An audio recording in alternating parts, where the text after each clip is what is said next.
So for this week, we're looking at Yeshe Lama, and on page 91, directly encountering awareness. And this section deals with the empowerment for this. And so we'll do the oral transmission describing this. For the third, there are two: entering the great wisdom mandala of one's own appearances and conferral of the energy of awareness empowerment. So that's the label that is given to it here, the energy awareness of empowerment. Energy awareness empowerment, to encounter the innate nature. First, in a fully endowed place and time on a mountain peak or extremely remote area where it is natural for visions to directly emerge, offer a Gana Chakra or Tsok feast of some kind, or offerings and Dharma, as well as the golden mandala to the Guru, and repeat the following supplication. So we do that as kind of a preliminary practice to prepare for that. Now, this may be done out in the wilderness somewhere, but it's also oftentimes done in a center someplace. And so then we have this, which is repeated 3 times. Guru, great holder of the Vajras, so that I may be liberated from samsara, please bestow the empowerment of the energy of awareness, the great secret path of Vajrasattva. So we would repeat that 3 times now. Normally when this is done, we would be repeating it in Tibetan. They would be giving it to us a few words at a time in Tibetan.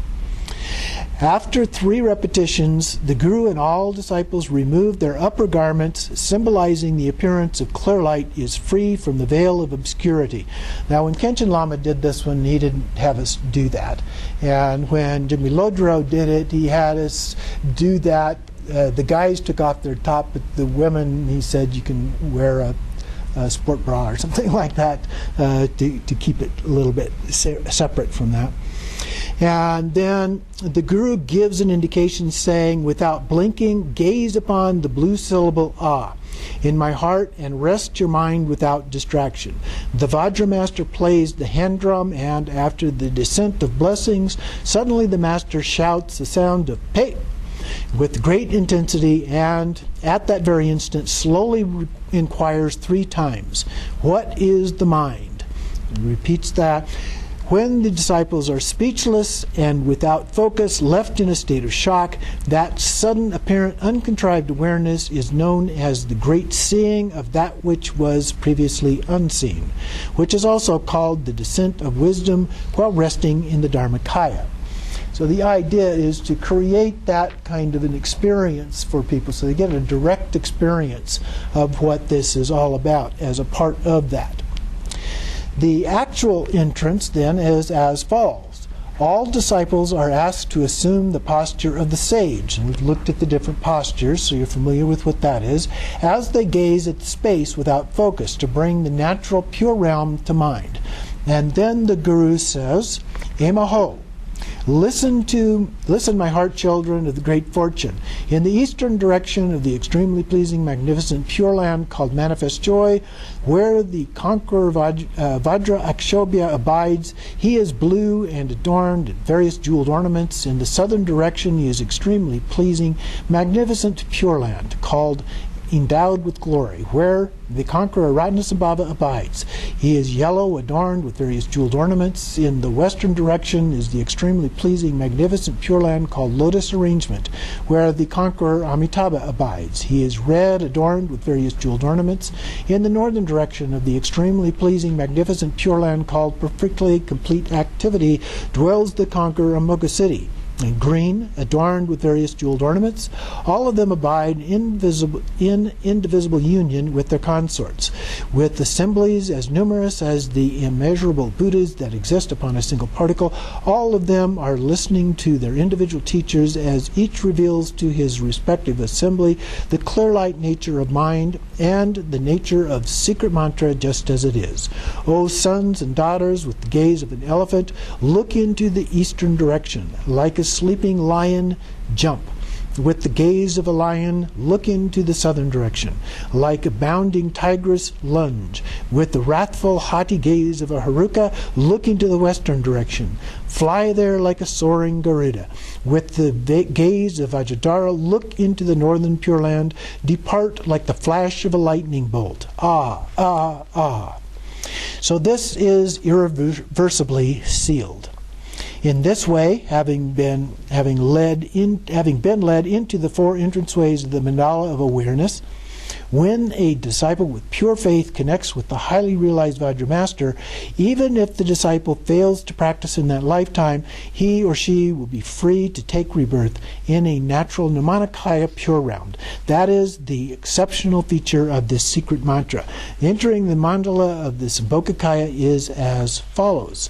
The disciples are asked to assume the Vajra posture. In some cases, we stand or in a seated lotus type position and gaze straight into space and bring the pure land of rich array into the mind. The Guru says, Ema, all fortunate children of the mind, listen. That which completely transcends all of this natural Nirmanakaya pure realm, the basis of arising of everything without exception, like observing one's own face in a mirror. The pure realm of rich array is absolutely radiant, enveloped by the five aspects of wisdom, completely even and motionless. It is here where the Bhagavan, foe destroyer, exhauster of contaminants, one gone to bliss, omniscient in the world, transformer of disciples to be tamed, unsurpassed, guide of all gods and humans, the perfectly enlightened one known as Buddha Amitabha, resides. He is surrounded by a boundless assembly of hundreds, thousands, and millions of perfectly enlightened Buddhas, and delights in the extremely pure manifestation of the nature of phenomena. O children with the gaze of an elephant, look. Depart with the leap of a lion. Ah, ah, ah. So this is irreversibly sealed by the view of emptiness. And then we enter the Dharmakaya mandala. And so entering that is as follows. The disciples are asked to assume the lion posture. To establish the auspicious connection for obtaining the five sublime eyes of those on the ground of Buddha, they gaze upward, downward, to the right, left, and directly ahead. To introduce the wisdom in naked, empty awareness, the Guru says, Ima, fortunate heart children of the mind, listen.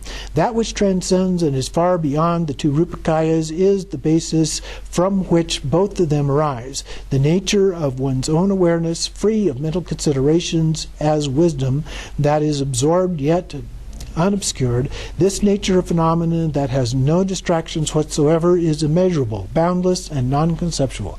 Disciples in this innate nature, free from destination, check to determine who is the traveler and then rest.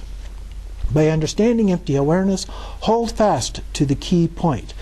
Without any hindrance, train. With clear wisdom, train on the path. With manifold phenomena, do not fixate. Within the inconceivable, ah, ah. So the Guru speaks. When one receives empowerment in this mandala, ignorance is cleansed to the ground. Awareness increases as wisdom, and one is empowered to actually meditate. Through this, even though those with weak familiarity will be liberated in the bardo, the most supreme will be liberated in this very lifetime. For the second, all disciples are asked to carefully assume the postures of the three doors and the ways of gazing.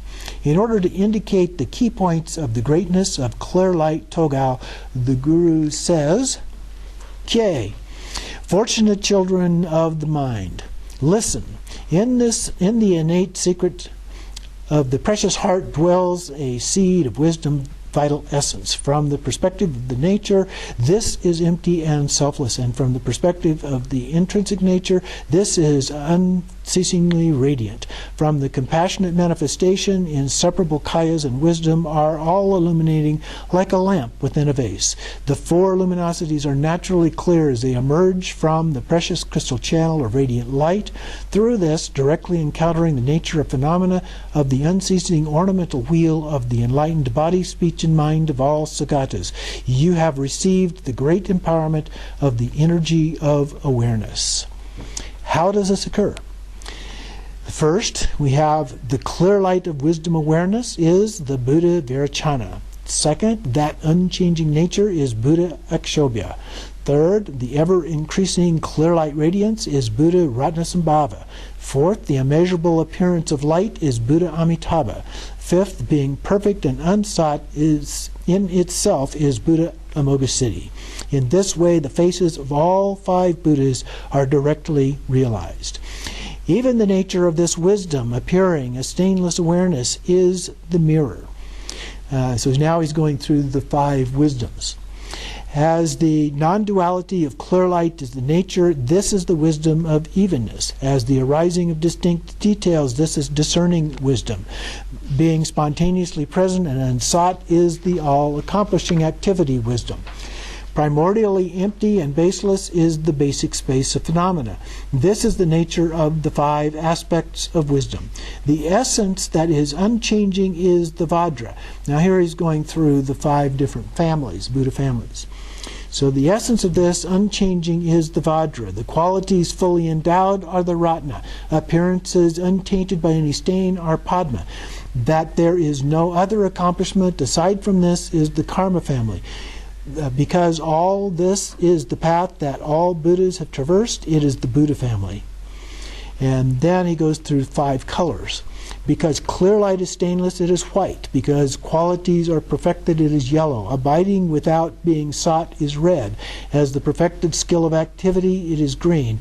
As unchanging and firm, it is blue. And then he goes through the 5 winds. The way awareness abides as the 5 winds is as follows. That these visions of clear light have never been separate from the warmth of wisdom is the heat assimilating wind.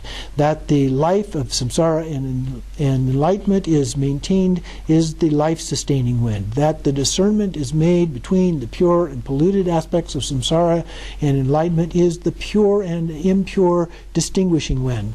That awareness pervades everything is the all-pervasive wind. That the life of samsara is severed and one is led beyond sorrow is the merciless karmic wind of the kalpa. The way this abides as the 5 states of prajna is as follows. So here we have the 5 prajnas. So we talked about wisdoms before. Prajna means wisdom, so there's a little bit overlap, but it's a different kind or level of wisdom, if you will. So based on realizing the nature of clear light or not, by discerning between samsara and enlightenment, there is the prajna of discerning. Through the vision of the increasing manifestation and so forth, the appearances of the energy of wisdom are gathered as the prajna of gathering.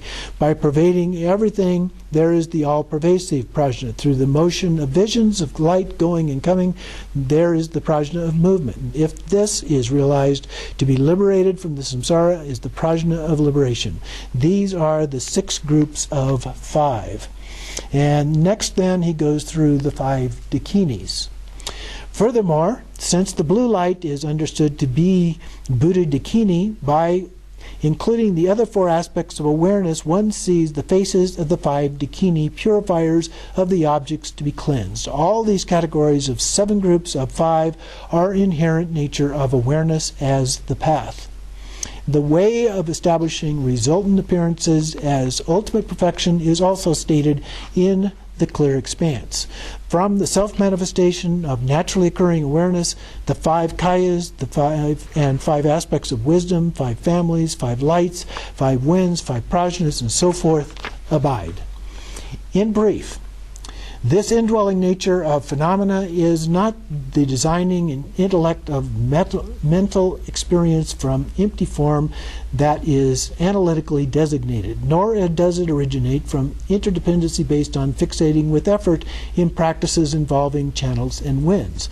The originally established experience of the visions that directly realize the undeniable nature of phenomena renders evident the phenomena of the path and result, beginning with perfecting refuge in the 3 jewels according to the teachings of the Buddha, up to the 10 topics of the ocean of tantric classifications.